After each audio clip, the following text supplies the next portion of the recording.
दुखुमान बसुमतारिनो भट हो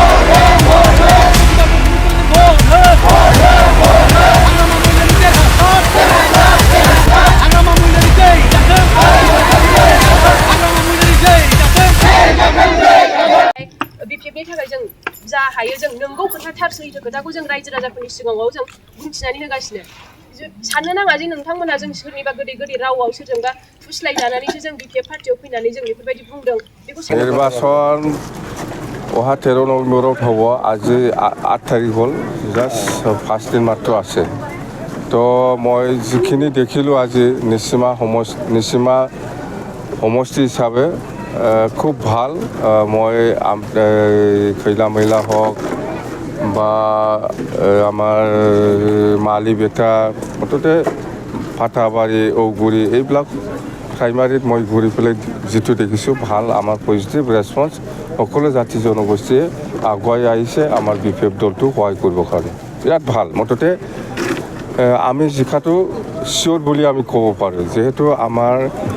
এই চিডলি বিধানসভা সমষ্টিত 5টা MCLA সমষ্টি আছে BTC সমষ্টি আছে ইয়াৰ ভিতৰত 4টা সমষ্টিটোৱেই আমাৰ বিপিএফ দলৰ দখলত খালি একটা মাত্ৰ ইউপিএফৰ দখলত আছে আৰু এইবাৰ যিসকল বিজেপি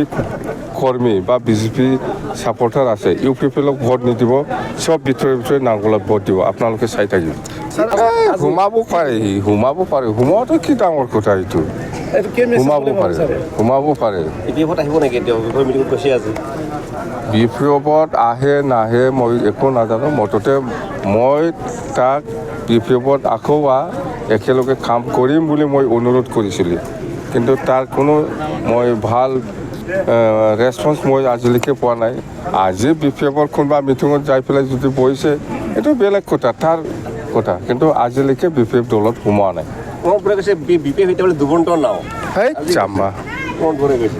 প্ৰমোদ বড়ো সি নিজে কৈ লৈছে বিটিআৰ চুক্তিটো যদি আখৰে পালন নহয় তেতিয়াহ'লে সি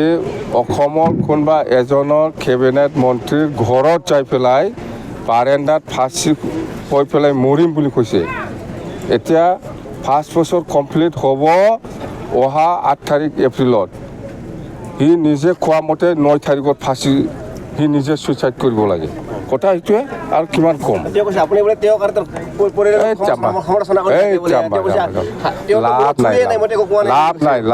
লাভ নাই প্ৰমোদ বড়ো আপুনি নিজে কথা দিছে বিটিআৰ চুক্তিটো যদি আখৰে পালন নহয় তেতিয়াহ'লে এই অসমৰ কোনোবা এজন কেবিনেট মন্ত্ৰীৰ ঘৰত যাই পেলাই এই বাৰেণ্ডাত ছুইচাইড কৰিব বুলি কৈছে এতিয়া 8 তাৰিখ এপ্ৰিলটো 5 বছৰ কমপ্লিট হ'ব 2025ত 8 তাৰিখ এপ্ৰিলটো 5 বছৰ কমপ্লিট হ'ব এতিয়া 9 তাৰিখত ছুইচাইড কৰিলে হ'ল দে सोर जादों बाजै फैसाखौ मेम्बारफोर जायो नोंसोर मोनाखै अरुण'दयनिखौ मोनाखै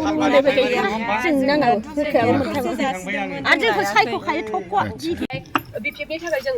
जा हायो जों नंगौ खोथा थार सैथो खोथाखौ जों रायजो राजाफोरनि सिगाङाव जों बुंथिनानै होगासिनो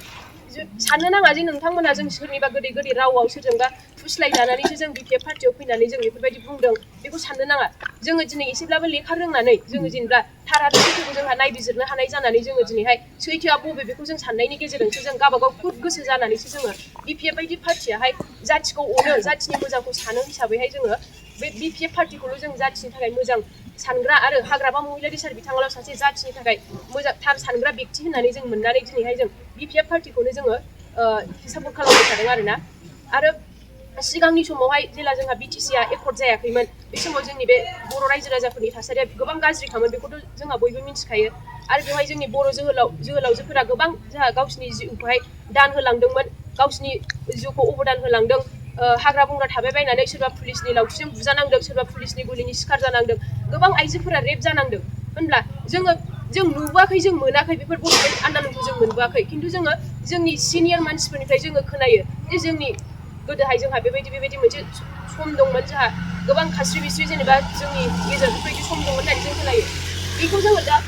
जेनेबा जोंनि सिगांनि जेनेबा सिनियर बा जोहोलावफोरा जेनेबा जाथिनि थाखाय गोबां नांबोनो हादोंब्ला जों दिनैहाय जोंबो मानो जाथिनि थाखाय फंसे खोथाखौनो बुंनो हाया बेखौ साननानै जोङो दिनैहाय ओंखारबोदों आरोना आरो दा नै बिथांमोनहा जेला बे प्रमद बर' साराहाय बिसिनि सरकारा बुंबाय थादोंमोन ना सिगांनि थांनाय समफोराव बिराद गोबां गोदै गोदै खोथाफोर बुंदोंमोन गासैबो इनडेप बे आदामोनखौहाय जेनेबा बिसिनि केसखौ उइथड्र खालामनायनि खोथा बुंदोंमोन बिथांमोना दिनैसिमबो दासिमबो जेलाव जोबजानानै दं रन्जन दैमारि सार बिथाङाबो दासिमबो जेलावनो दं बिथांखौबो दाबो बख'नायनि जेबो खोथाखौनो बुङा बिथांमोना होनो जे बिटिआरआव सान्थि फैबाय अबाव सान्थि फैबाय सोलायनाय सरकारनि नामाव बिथांमोना होनदोंमोन गोबां बायदिसिना लाबोगोन गासैबो बेफार खालामनानै जाग्रा गासैबो आइजोफोरनो 75 लाख रां होनायनि खोथा बुंदोंमोन आरो लाखपति बायद' बेफोरबो मोनसे समाव बिराद गोबां माखासे स्किम माखासे मिशननि खोथा बुंबाय थादोंमोन बिथांमोना गामि गामि दाउ अमा बोरमा फिसिनायनि माखासे मिशननि खोथा बुंबाय थादोंमन दासिमाव बिथांमोननि मिशना गासैहाय 166टा मिशन जाबाय खिन्थु मोनसेबो साक्सेसफुल जायाखै अबेबा मोनसे गामियाव मोनदों जानो हागौ अबावबा एसे अबावबा हरदों जानो हागौ अमा दाउ गासैनोबो होनो हायाखै आरो बे सेल्फ हेल्प ग्रुपनि जेनेबा बेखौहाय जोङो आइजो माहारिखौ बेजोंनो बिसोरो लफायदों नङा होनब्ला बेखौ सोर साबेसे दिनै मोनखो आरो जोङो दिनैहाय बाजार थांनानै जोङो जोंनि जाखांफुनाय लाइमोन आदामोनजों थांबाय बायनानै जोङो बाजार थांनानै जोङो खबर लाहैदों जे नोंसोरनो मैगं फाननानै जाग्रा रावबो बर' जाथियाव थानाय नंला होननानै बिना गयारि मेदाममोनहा होख्राव बुंदोंमोन मैया जोङो बिसिनि गामियाव बिना गयारि मेदामनि गामि खाथियाव थांनानै खैला मैला गामियाव थांनानै सुदेमपारा गामियाव जों थांनानै खबर लाहैदोंमोन बे समाव मालाय गासिबो रायजो राजायानो जोंनो खोन्थानानै होजोब्बाय गासिबो जों बानायनानै बुंनाय बाथ्रा नङा जों प्रमाण मोनबोनाय बाथ्रासो मैयाहाय बुंबाय बिना गयारि मेदामा रावबो गावनि गामिनि जाथि एरियानि मानसिफ्रानो बिथांखौ मोजां मोनानो आरो बुंबावदोंबा बिथाङा क्लास 9ल' पासनो मारै मेट्रिकखौ पास जाखो गावसोर खोन्थालायदों आरो मैया बारखोनानै डाइरेक्ट मारै पास जानानै मेट्रिक पास जादों बेखौबो बुंदों आरो मालाबाबो बबेबा प्राइमारि गावसिनि इउपिपिएलनि पार्टिनिनो बे प्राइमारि लेभेलाव थांनानैबो मालाबाबो आइजोफोरजों थांनानैब्लाबो जेबो बिदि खोथाखौनो रायलायहैफेराखैनो आरो बिथांमोननि जेबो खौरां खबर लानो थांफेरानो बिथांमोना होनदोंमोन आरो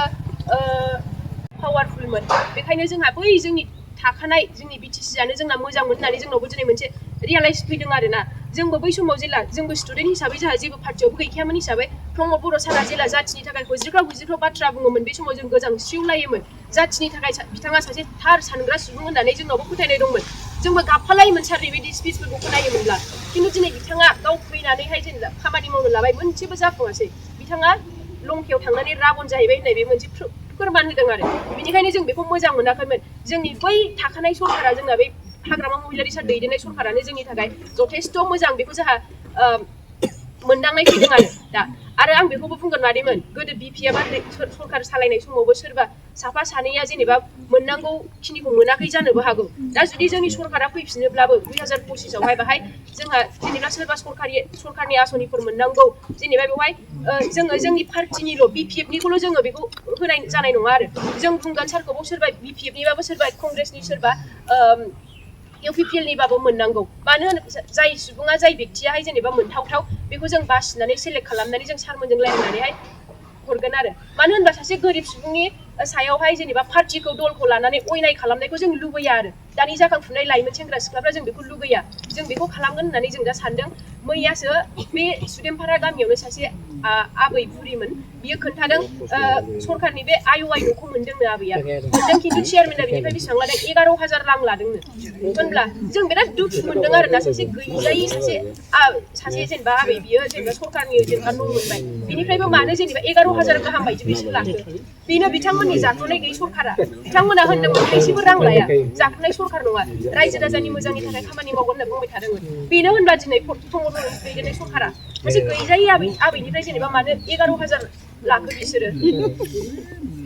बेखायनो दिनै जेबो साननांगौनि बाथ्रा गैया जोंहा 2025आव जोंनि बिपिएफ सरकारानो फैफिनगोन बियो रोखा जाखाबाय बेखायनो नोंथांमोनाबो जेबो बेले बेजे साना लाबायनो दा जों जाखांफुनाय लाइमोनफोरा ओंखारनायखौ नोंथांमोनाबो बोर सारस्रि आरो जोंनि जाथिनि हारिनि थाखाय जोंखौ मावलांनायाव नोंसोरबो थुलुंगा हो आरो जेब्लायबो जोंखौ बोर सारस्रि आरो नोंथांमोननि गामियावबो जुदि सोरबाफोर जों बायदि जेनेबा गोसो गुदुं हारिनि थाखाय जाथिनि थाखाय खामानि मावनो गोसो दंब्ला जोंनो खोन्थानानै हो जोंजोंनो जों लाफानानै खामानि मावगोन आरो साराबो जोंनो ओरैबायदि मोनसे जोंखौ अनखायो मोनसे ओरैबायदि सुबिदा होयो बेबायदि दस्रा लिडारा होनाय नङा आरो बेनिखायनो दा नोंथांमोनखौ आं बेखौनो लास्टआव आरो बेखौनो खावलायबावगोन दा जोंनि बे जानो गोनां उफ्रा बिसायख'थि बेवहाय सुद्र कुमार बसुमतारी सारखौनो नोंथांमोना नोंसिनि बेसेन गोसा भटखौ होनानैहाय देरहा होबानो जाबाय आरो